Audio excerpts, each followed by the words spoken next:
are back on the Winder Wives podcast, and we're going to do Colton's Q&A today. We have been promising this for quite some time now, but we do have good excuses. We have a new baby in our home, the highly awaited baby Genevieve, and she's about, 2 months now. She's doing really well. She has her own facial features. I love it because I thought maybe she would be like identical to Sadie, but she just has a lot of her own features. It's cute. So we're gonna go ahead and just jump right on in.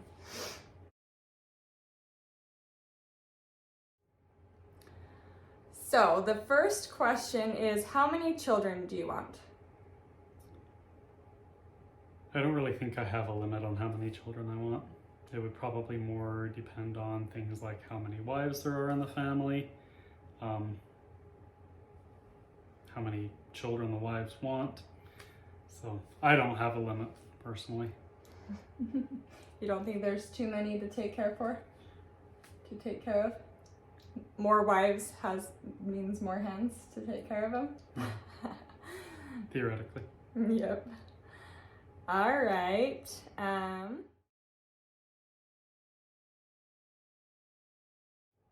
Did you always imagine having a plural marriage? Is it different than you imagined? So 2 parts. Did you always imagine having a plural marriage? No, I didn't. I was quite a normal member of the LDS church for most of my life. Never really imagined plural marriage until I got a little bit older and studied the religion a little bit more and just realized that there were parts of it that were missing, and made the decision ultimately to follow what I felt to be true in my heart. Second part is it different than you imagined? I don't think that's a tricky question. maybe for some. I don't think it's different than I imagined it. So did you imagine it prior to?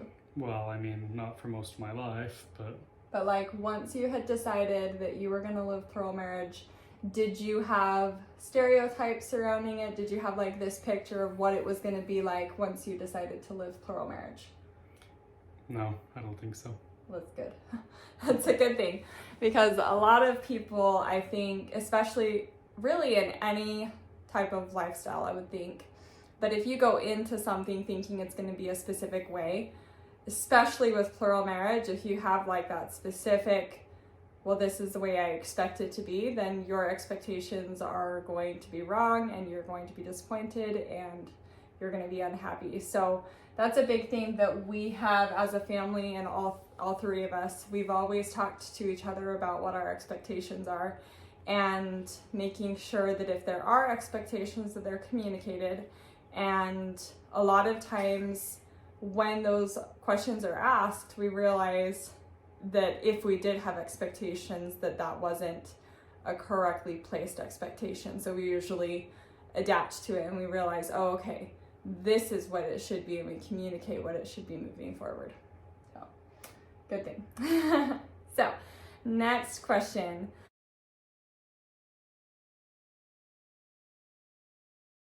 The hardest part of having 2 wives? Just scheduling. It's always a difficulty. There's already so much going on in the day, it's kind of hard to feel sometimes like I'm split so many different directions, but we make it work pretty well, so. Yes, we do. I think it's okay. Makes me think of that Friends episode where they're hauling the couch down the stairs. Pivot. Did you ever see that part? I haven't seen Friends. Oh my goodness. We'll take that part out. Just kidding. Anyways, it's a really funny scene, and Ross keeps saying pivot, or wait, is it Ross? Anyways, and the thing with plural marriage is we are continuously pivoting. We are continuously changing the way that we're doing things. We're changing up our schedules.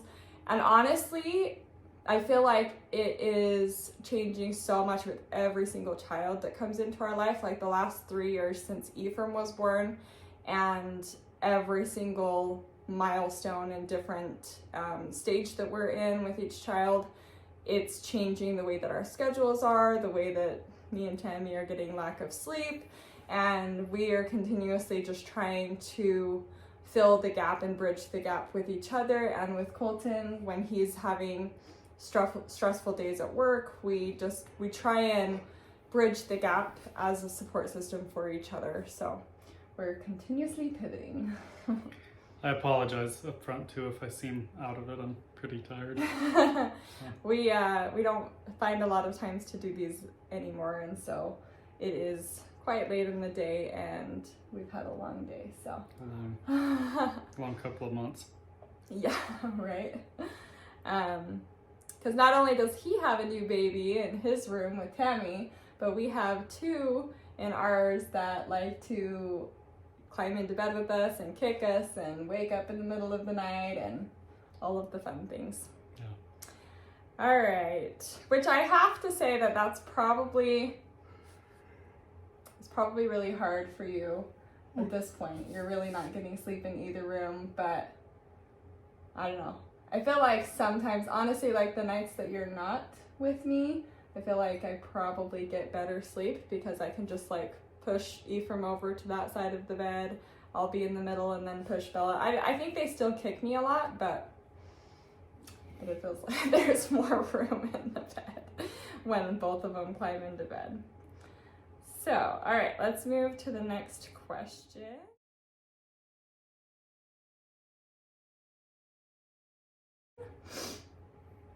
Any family vacations in the near future? I don't think that there's much of a chance of us going on a family vacation anytime soon with a new baby and the others being so young still. It would just sounds a little bit nightmarish to me. Well, the last time we went on a family vacation, Bella was 6 months old and Ephraim was what, 2? Just over a year or 2 maybe. Probably close to 2. So he was just over 2. Mm-hmm. Oh. It was a Yeah. month after he turned 2. And we drove from Utah to California to the beach. And it was a very long drive. And I'm pretty sure about 3 hours got added onto the drive because of how many times we had to stop. And every single time we got in the car and started driving again, Ephraim had these Hulk moments where he was like, trying to get out of his car seat, and he was like, let me out. So that was rough. Yeah. But we all had fun, but Probably it was no vacations soon. definitely rough. All right. Your phone keeps locking on me.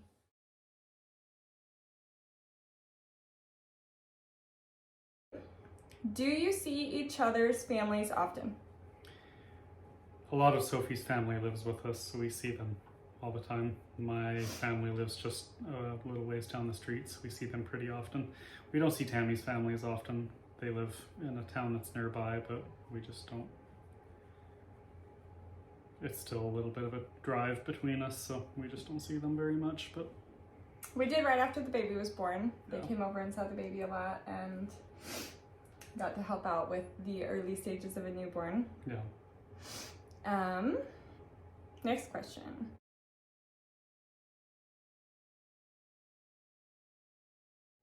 What do you think you could do better as a husband of 2 wives?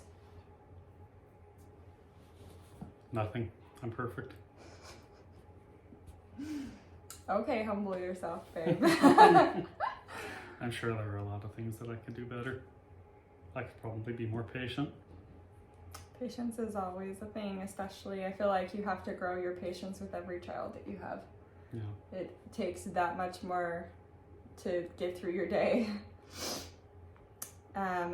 Next question says, no question, just wanted to say I think he's a great man and you are all a lovely family. Thank you. That's Thank very you. kind. I think he's a great man too. How do you make sure each wife always feels equally special? Equality is kind of an interesting dynamic in plural marriage because things are never going to be perfectly equal. We prefer to think of it more like a pendulum, and I kind of think we talked about this on the show maybe, where it's sort of like a pendulum that swings back and forth, and if you get another wife it starts to swing in another direction too, and You just have to try and kind of make sure that if the pendulum swings too far one way, it comes back around to the other side too.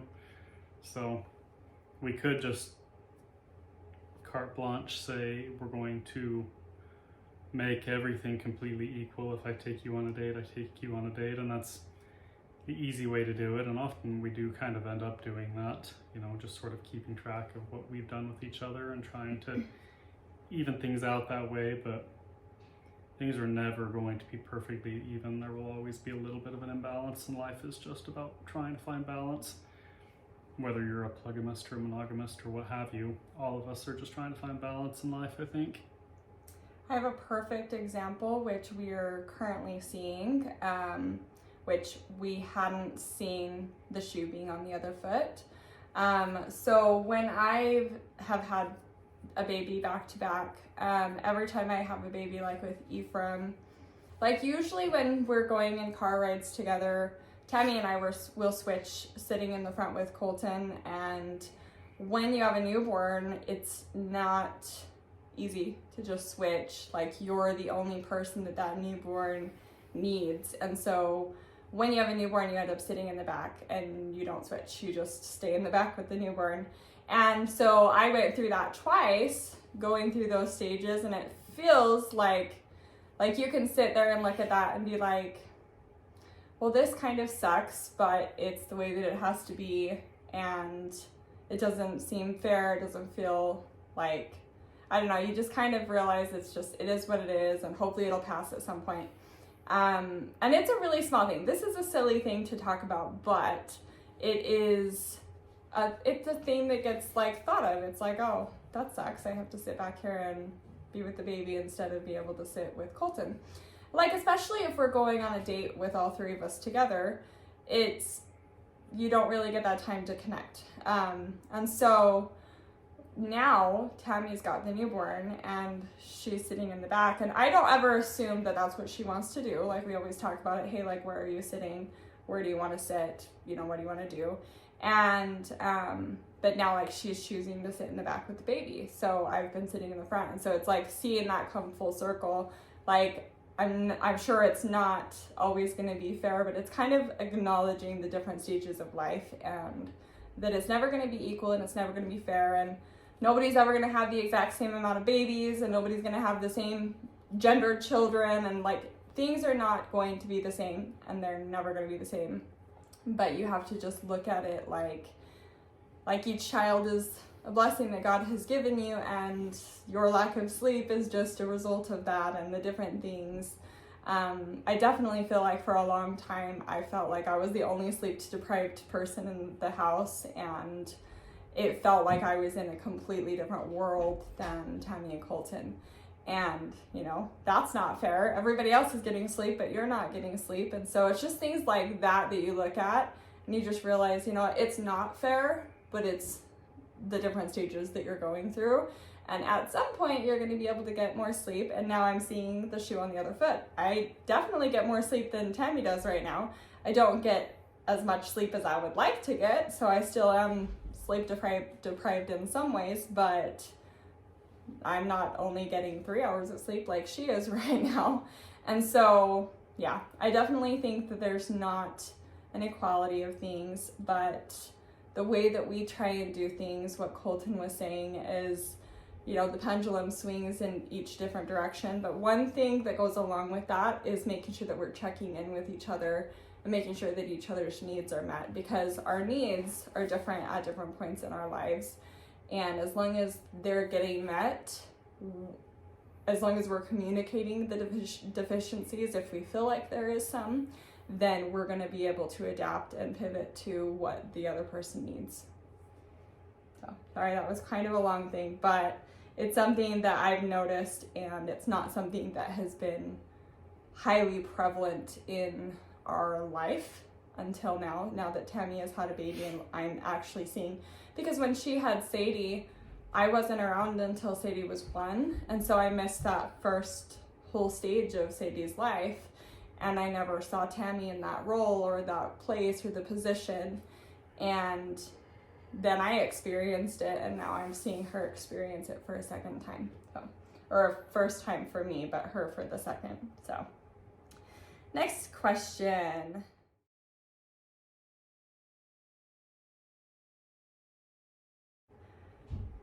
What is the favorite meal that Sophie and Tammy make? Your most favorite meal that Sophie and Tammy make? Are they talking individually or together? I'm going to talk about individually. So You can do individually and together. we already talked on the show about Cajun chicken Alfredo. I personally really like Cajun chicken Alfredo. It was kind of funny because I think people that watched me on the show assumed that I was just like this weird guy that thought that mayonnaise was spicy. That was one comment I thought I saw somebody, I'm pretty sure I saw somebody make one. So he's like, they were like, oh, he's the kind of guy that thinks mayonnaise is spicy, like boring, you know, Oh. which is kind of funny. But I do actually like spicy food. Colton likes spicy to the point where it is punishment. he eats spicy food too much to the point where he he says he doesn't regret it later. Like the song says, hurts so good. The funny thing about Cajun chicken Alfredo was that one of the seasons when we were filming was during the pandemic, and so we had filmed this month, and then we had happened to do that meal for filming in those episodes, and then the next episode happened to be 6 months later, so it was a long period of time that we were filming, but it was like the next time that the film crew was able to come out and film with us. And we totally were just like, oh, I think it was Colton's birthday at that point, and we decided to do his favorite meal, Cajun chicken Alfredo. And it wasn't until later when we were watching the show that we realized that we had literally done the same meal back to back, even though for us it was 6 months apart. So it was kind of funny. Anyways. My favorite meal that Sophie makes isn't actually a meal, it's peach pie. It is pretty good. Also, we're in peach season right now. We've been eating peaches for 3 weeks. So is the Cajun chicken Alfredo the one that you like that Tammy makes? Mm-hmm. Yeah. Awesome.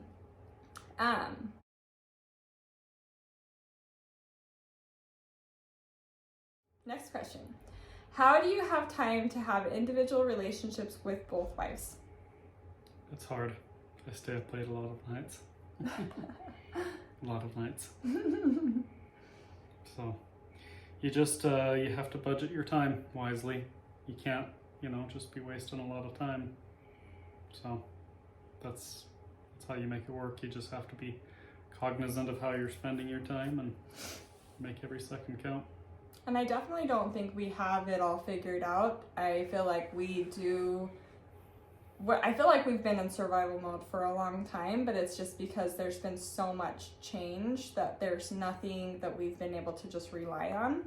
And so because of that, I feel like we are just doing what works at the time and adapting and adapting and adapting. And if something is deficient, we try and fix it. We don't try and just put a Band-Aid on it. We try and be like, okay, well, let's fix this. Let's see what we can do to change the future and whatever that needs to be. But I definitely don't think that we have it figured out. I think the only thing that we have figured out is making sure that we're communicating and acknowledging too. Like, there's a lot of times that we all feel like we're ships passing in the night, that we haven't even spoken with each other, or have, like, maybe we've spoken with each other, but it's been in passing, that we've all been so busy. And so it's taking that time to be like, okay, I can see right now that we're all just kind of really busy. This has been really hard for me. I'm sure it has been for you. And then being like, okay, let's fix that. Let's change that and try and adapt and change to that.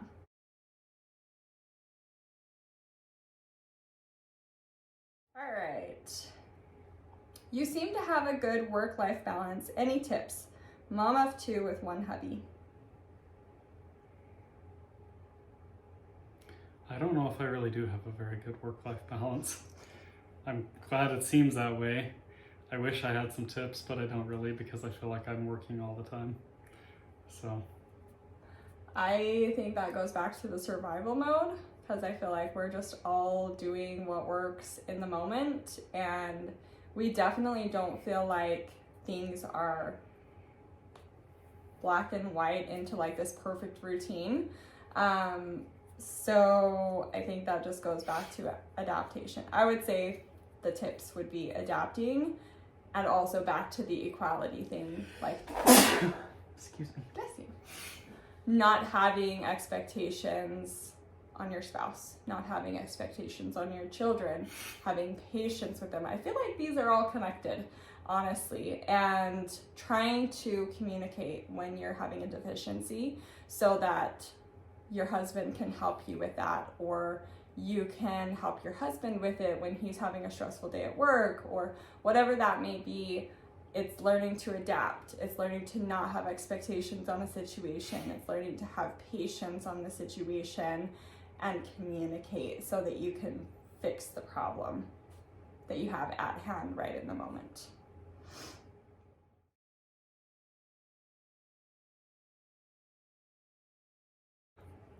Is there a certain number of wives he wants? No. No, I don't really have a number in mind. Would you like to have another wife? If that's a blessing God sees fit to give us. Sure, I think we all feel that I'll way.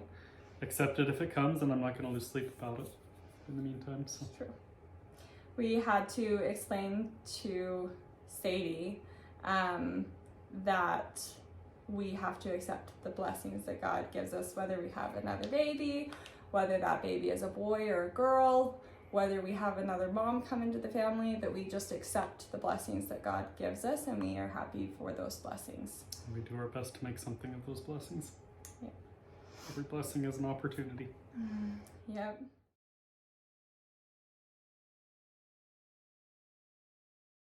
How did you become a rancher? I don't know the backstory. It's always something I've been interested in. It's always been something I've been interested in. I kind of skipped a generation or two in my family, but I spent time with grandparents and great-grandparents, working with cows and things like that. My grandfather passed away when I was 12 years old, and I started running the little farm that he had left. And I did that for several years, and over time I just kind of worked into more and more situations. I have some friends that have let us use their property for years very generously on our farm. So that's kind of how I worked my way into it. Did you talk about the small town and the people that you worked with in your town as well? I grew up working for farmers and ranchers in town, so I had a lot of experience working with them from the time I was probably 13, 14 years old. I had hauled hay before that, but when I was 13 or 14 years old, I actually got a job all through the summer hauling hay and digging irrigation ditches and mowing fields and those sorts of things. So I did that all through my teen years. I admire that about him when we got together, that I would just go out with him and see all of the things that he did. And like the time that he went out, there was a part of the field that the swather didn't get when he was cutting a field, and he just took a scythe out there and was just cutting down that part of the field, and I was like, wow, okay. But it's pretty amazing to see all of the things that you know how to do, and pretty awesome. I didn't know that I wanted to have a rancher as a husband, but I definitely am appreciative of it.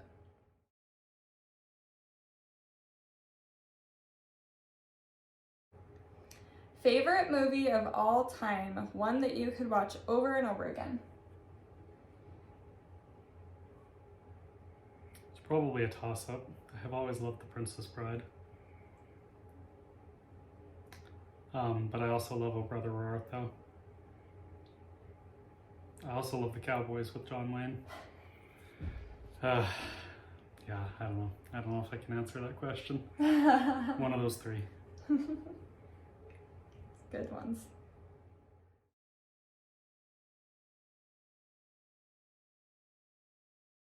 What do you wish more men, I'm guessing this means mono or poly, so men in general, knew about living plural marriage?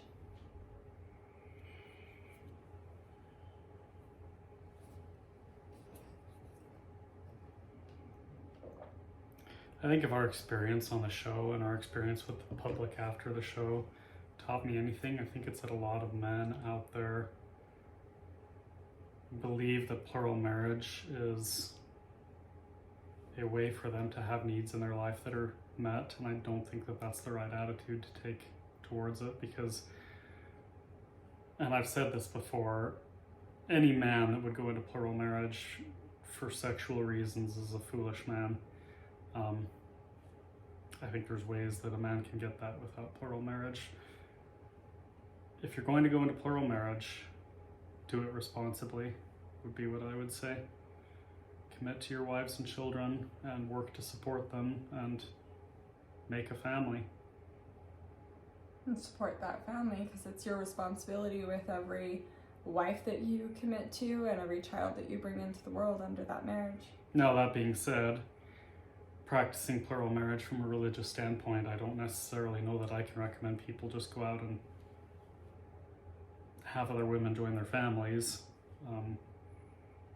Just because we're coming at it from a religious perspective. I don't judge people for choosing to do what they want to do with their lives, but it's just different for us. It's not necessarily just a lifestyle choice. It's more about our faith than it is about the lifestyle. Yeah.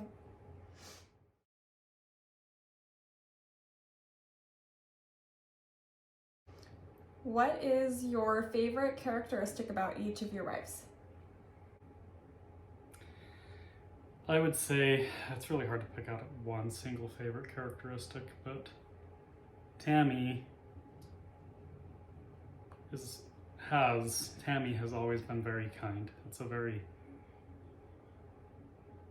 notable trait of hers. She's just very kind. She's very supportive, very loyal, very loving, and that's the kind of relationship that her and I have had our entire marriage. Sophie is very much a go-getter. She jumps in, she gets things done.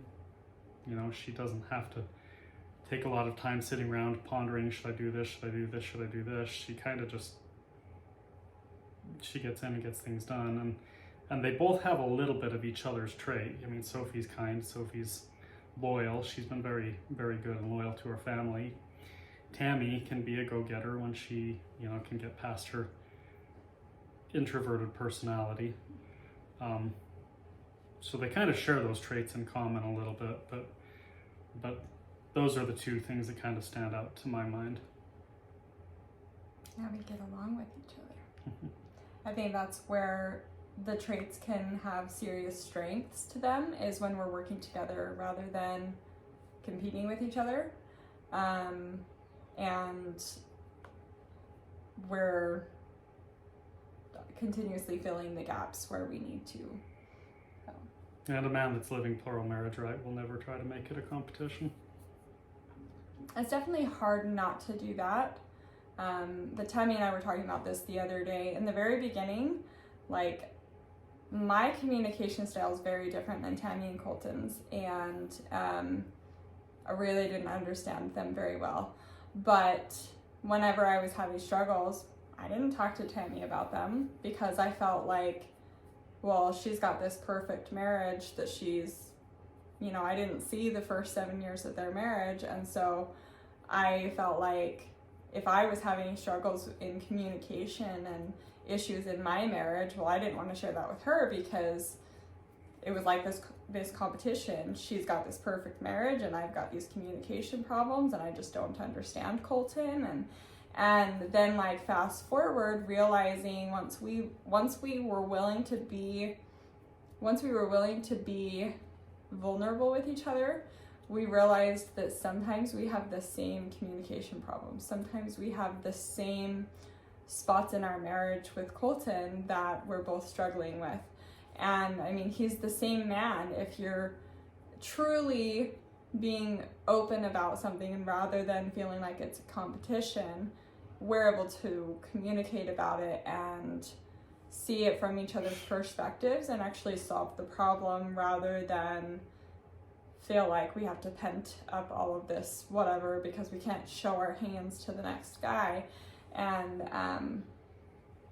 no, we don't just sit around and talk about Colton.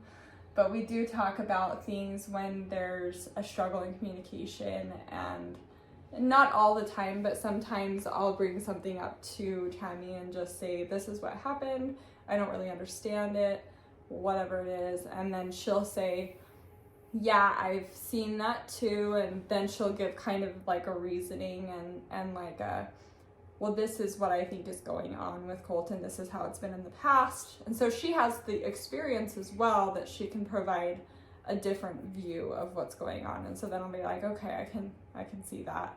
And then I have a better understanding of the situation so that I can navigate it better next time.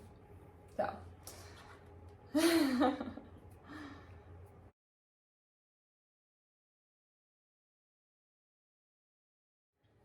Next question is, what is the favorite part of your lifestyle?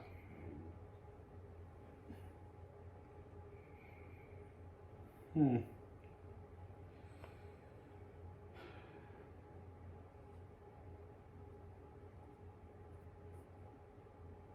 a good question. Just the lifestyle itself, probably the community that can exist in a family like ours. It's a wonderful thing to be able to load the whole family up and go out to our property and work and things like that, and just have that sense of community and togetherness. I know that the expression has been thrown around that it takes a village to raise a child, and we have a village right in our own family. So That's true. it's a wonderful, wonderful aspect of it. It's very true. Some of these questions are crossing into your pharmaceutical life. Let's see, I think,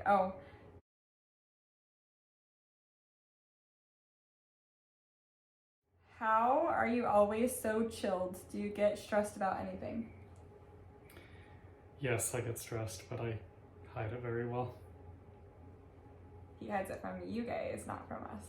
Oh, they see. I hide it from them too. But He not all tries the time. to. We can usually tell. But I do get stressed. I kind of have realized in a lot of ways, though, that a lot of things that I stress over are probably not things that I should waste time stressing over, and I try to focus on that. It doesn't always work, but sometimes it does. We try and tell him that too.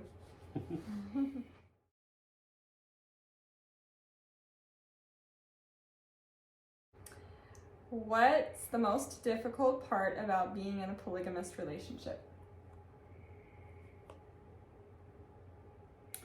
I kind of feel like this question was already sort of asked, as my answer would probably just be time management. That's true. It was similar. No question. I admire your family. You all seem very kind, and I hope God continues to bless you. Thank you.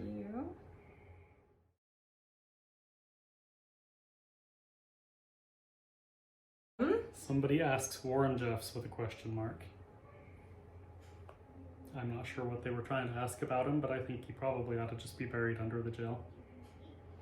We have zero affiliation with Warren Jeffs. We have not had any religious, like in our upline, affiliation with Warren Jeffs ever. None of our generations, none of our family members have been a part of FLDS. Somebody, probably the same person, asked right after that FLDS question mark. I assume they're asking what we think about the FLDS. There's a lot of great people in the FLDS community, and a lot of them get a really bad rap because the fact of the matter is 100 years ago, the state of Utah made polygamy a felony, and that just pushed a lot of people out into the hinterlands and the shadows, and that allowed somebody like Warren Jeffs to come to power in that community, and he abused the people in that community. They were sheltered. They had no one to turn to for help because their lifestyle was felonious. And, you know, I think if anything, society bears some of the responsibility for the atrocities that were perpetuated in the community, in the FLDS community. So, from my experience being raised as, like, I held my plural marriage beliefs my whole entire life. And I always knew about the FLDS because they were the only ones that had anything on TV. Like, it was always negative. It was always about abuse. It was always on the news about all of this horror. surrounding polygamy. And whenever somebody found out that I was a polygamist, they were like, no, you're not. Like, no, you're not. I'm like, yeah, I am. And they would then be like, but you don't wear the prayer dresses. You don't look like them. And I said, nope, I don't. I said, those are the people that just like the negative. I think people thrive on negative, and so that's all they want to, that's all they hear. And for the longest time, any sort of production or news or anything only wanted to portray the negative, which is partly why we chose to stand up and share our family with the world, is because we wanted to show that it can be something different. I personally feel like when you are involved in a religious faith, a religious belief system that centers around your faith in that religion, there is so much ability on another person to take power over you and to abuse you, because you are believing with your faith that you're following the right direction. And so I feel like it's very sad what happened, and I don't even know all of it. I only know some of it, and I think that there, like what Colton said, there are a lot of wonderful people that were and have and maybe still are involved in the FLDS. They are the ones that are following with their faith and their belief system, and they are kind people, and they are following men that are in power that abused that power. So I think that we don't have a negative view on the FLDS, other than we are not happy with the people that chose to abuse their power over other people.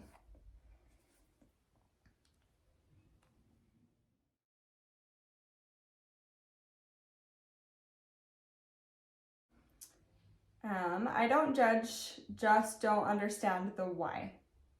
You have a beautiful family. The why is faith. It's always been our why. It's just for our faith, for our religion. We believe this is the way that we were meant to live. It's a refining fire. It refines our characters into a better thing than we were previously, and that's what this life and our belief is about, is making ourselves better people. Yep. And I think that continuously checking in with God with what you're supposed to be doing with your family, I think that definitely holds a place in our faith, is making sure that we are following the right path for our family and not just doing something blindly. You know, that's where the abuse can set in, and so I think we've always followed our family and checked, I mean, even just our everyday lives, checking with each other, making sure that we're all still on the same path religiously, and making sure that we're still connected with each other, going the right direction, and making sure that that is the right direction for our family. So, do you guys know the Sister Wives Brown family? I know some of them. They were a part of the same group that I was growing up, and I knew some of the daughters in girls' camp and some of the mothers. They were leaders in the girls' camp. I had gotten to speak with Cody Brown a couple of times. He was teaching some of the classes. And yes, he has probably from season 1, that's about, I think I went to girls' camp the year before they started filming their season 1 on TLC. And he had this like white Porsche, and he drove it clear up the mountain to girls' camp, and it made a very big impression on all of the girls. Oh my gosh, like there's a Porsche up here. Anyways, so I know of a lot of the girls just through the affiliation of the group that I was a part of.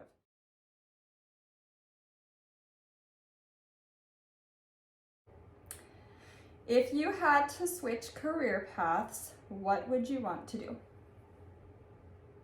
This is a problem that can make me seem a lot more creepy to people, but I was actually, before I went and got my doctorate of pharmacy, I was accepted to a university to get a degree in mortuary science. I was going to be a funeral director. I think if I was to do any career besides pharmacy at this point in my life, that's probably the direction that I would go. In our religion, death is a very big deal. Death is a graduation from this life to a better life. And I can't envision any more sacred profession than helping somebody make that transition. So I would have to say I agree with that. And when Colton first told me that that's what he wanted to do if he ever did something different, I was like, what? No, we're not doing that. Like, are you kidding me? And then when he explained that, I was like, you know what? Not many people think about that. And I would have to say that I think that I would think that it would have to be a calling for sure, because I think that type of work would be very, very difficult to do. And I think the way that Colton has his perception on it and the service that it's providing, I think that that's definitely the best reason to want to go into that work.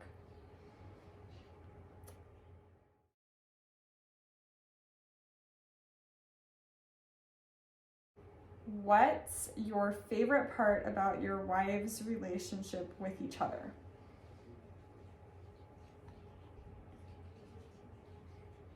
it's also a really difficult question because there's a lot of favorite parts of it. But I think mostly it's just how they support each other. Doesn't mean they're always perfect and that they never have disagreements, but when they need each other's support, they're there to support each other. And I think that's a beautiful thing. When it counts, right? Yeah. Okay, well, we're going to put a bookmark in that right there. We do have Quite a few more questions. 1, 2, 3, 4, 7, 8, 9, 10, 11. Holy crap. Okay. 12 more pages of questions. So we'll try and go through them and maybe cross off some of the ones that are duplicates, and then we'll try and address this again. So thank you guys for joining us. Hopefully you liked our bantering and our Q&A. Thank you for joining me, Colton. Thanks for following along with our family and supporting us along the way. We appreciate all of you guys, and let us know in the comments if there's any other things that you guys want to know about.